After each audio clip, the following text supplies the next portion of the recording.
శ్రీమాత్రే నమః. అందరికీ శుభోదయం అండి. నిన్నేమో డల్గా వీడియో చేశాను, ఇవాళ ఫ్రెష్గా ఉన్నానంటారా? స్నానం చేసి వచ్చాను.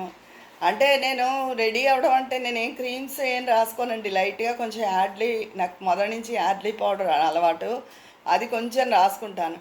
క్రీమ్స్ అవి నాకు పడవండి, ఏంటో ఇచ్చింగ్ సెన్సేషన్లా వచ్చేస్తుంది ఈ బుగ్గల దగ్గర ఎక్కడాను, అందుకని వాడను. చిన్నప్పుడు ఇమామి క్రీమ్ రాసుకునేదాన్ని. తర్వాత మానేశాను, ఎందుకో పడ్డం మానేసింది.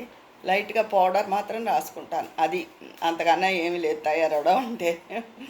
ఇంకేంటండి, నిన్నేమో విజయ్ గారు ఎంతో డల్గా చేశారు అన్నారు, కానీ నేను డల్గా చేసిన వీడియోకి మీరందరూ పెట్టిన కామెంట్స్ నాకు ఎంతో ఎనర్జీని ఇచ్చాయి. అందుకే ఈరోజు నేను ఇలా ఉన్నాను, అదొక మెయిన్ కారణం. నెక్స్ట్ ఇంకోటి అంటారా, ఈరోజు మా పెద్ద అబ్బాయి కోడలు వాళ్ళు వస్తున్నారు. వందే భారత్లో 11ంటికి వస్తుంది.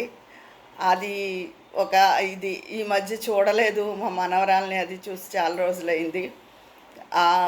అందుకు నేను ఇదివరకు ఒకసారి మీకు చెప్పాను కదా, అంటే అప్పుడు మీరు చెప్పలేదు. నేను లాస్ట్ ఇయర్ మార్చిలో ఆచితూచి అడుగు వేయమంటారు జీవితంలోనే కాదు, మనం నడిచే నడకలో కూడా ఆచితూచి నెమ్మదిగా నడవాలి. లేకపోతే మాకు తెలిసిన వాళ్ళ అమ్మాయి పడిపోయి మేజర్ ఆపరేషన్ అయింది అని చెప్పాను. మా కోడలు ఆ ఆఫీస్కి వెళ్ళి హడావిడిలో, వాళ్ళది ఫస్ట్ ఫ్లోర్, లిఫ్ట్ పైన ఉందిట. సరే అది వచ్చేదాకా ఆగడం ఎందుకని దిగిపోతుంటే ఆఖరి మెట్టు మీద పడిపోయి, సాధారణంగా ఇంట్లో పడిపోయిన దానికి అంత అవ్వదుట, కానీ పాదం యాంకిల్ దగ్గర 3 ముక్కలు అయిపోయింది కాలు. ఎలాగో అక్కడి నుంచి రావులపాలెం, వాళ్ళ ఊరు రావులపాలెం వెళ్ళిపోయారు కారులో. వెళ్ళిపోయి అక్కడ పెద్ద మేజర్ ఆపరేషన్ జరిగిందండి. 3 నెలలు మంచం మీద ఉంది.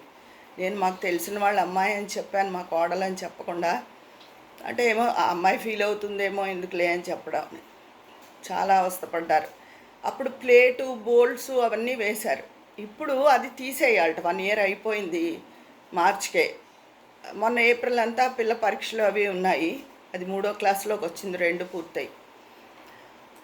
అందుకని అది తీయించుకుందుకు అక్కడ హైదరాబాద్లోనే చేయించుకుందాం అంటే, ఎవరి దగ్గర చేయించుకున్నారో ఆపరేషన్ అక్కడ తీయించుకోవడమే మంచిది, వాళ్ళకి ఐడియా ఉంటుంది అన్నారట. అందుకని వస్తున్నారు. ఇవాళ రేపు ఉండి అక్కడికి రేపు సాయంత్రం అక్కడికి వెళ్ళిపోతారు.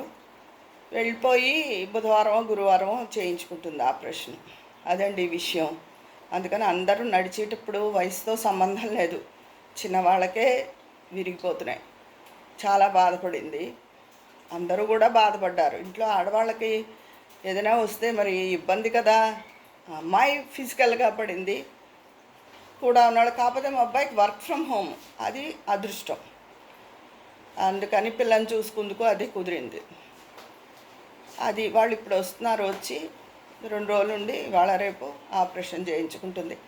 మా చిన్నవాడు కూడా లాస్ట్ మంత్ అంతా రాలేదు. మా చిన్న అబ్బాయి రేఖ కూడా వచ్చి ఉంటే అందరూ కలిసి ఉంటే బాగుండు కదా అనిపిస్తుంది. తల్లికి అలాగే అనిపిస్తుంది కదండి, పిల్లలందరూ ఉంటే సరదాగా ఉంటే బాగుండు అని. కానీ వాళ్ళు రాలేదు, వాళ్ళకేవో పనులు ఉన్నాయి, అవదమ్మా అన్నాడు. అది విషయం. ఇదండి సంగతి. అదొక మీరు నిన్న ఇచ్చిన ఎనర్జీ మెయిన్, వాళ్ళు వస్తున్నారని, ఇవన్నీ కూడా కారణంతో నాలో ఉత్సాహాన్ని తీసుకొచ్చాయి. మీరందరూ ఎంత మామూలుగా కాదు, ప్రతి ఒక్కళ్ళు అమ్మ మీరేదో జిడ్డు మొహంలో ఉన్నారనుకున్నారు, మేమేమైనా ఇంట్లో ఎలా ఉన్నామో తెలుసా, మీరైతే కనపడతారు, మేము కనపడము అన్నారు. నాకు చాలా నవ్వు కూడా వచ్చింది. మా చిన్నబ్బాయి చాలా ఏడిపిస్తాడు, ఎలా ఐడియా వస్తే ఆ టైంకి అలా చేసిస్తావా నువ్వు మమ్మీ అసలు అంటూ సాధిస్తూ ఉంటాడు నన్ను. వాడు చిన్నవాడు కదా, చనువు ఎక్కువ, వాడు సాధింపు ఎక్కువ నన్ను. అది మా పెద్దవాడు అంతా పెద్ద ఇవేమంతా పట్టించుకోడు. అంటే నాకు ఏమైనా తెలియపోయినా వీటికి సంబంధించి అన్నీ చిన్నవాడిని అడుగుతూ ఉంటాను. అందుకని వాడు సలహాలు చెప్తాడు, సాధిస్తాడు, రెండూ ఉంది అక్కడ. అది విషయం అండి. ఇంకేంటి సంగతులు?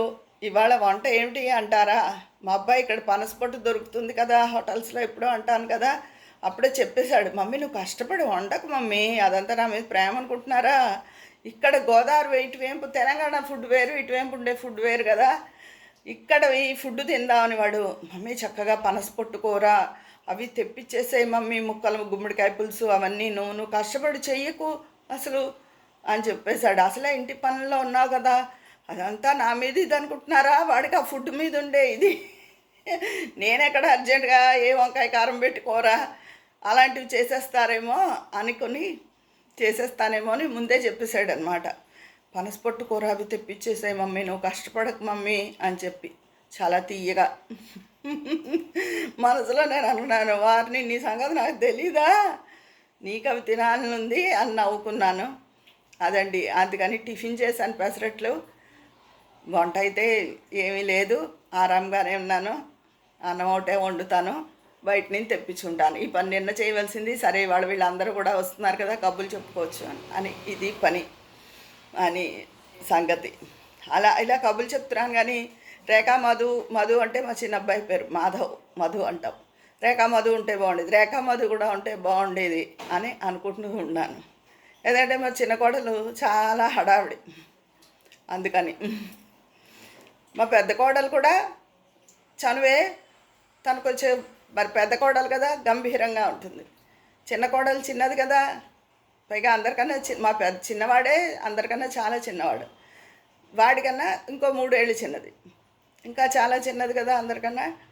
అందుకని అదేవో గెంతులు వేస్తూ ఉంటుంది హడావిడిగా, అందుకే ఎక్కువ తలుచుకుంటూ ఉంటాం. అది విషయం అండి.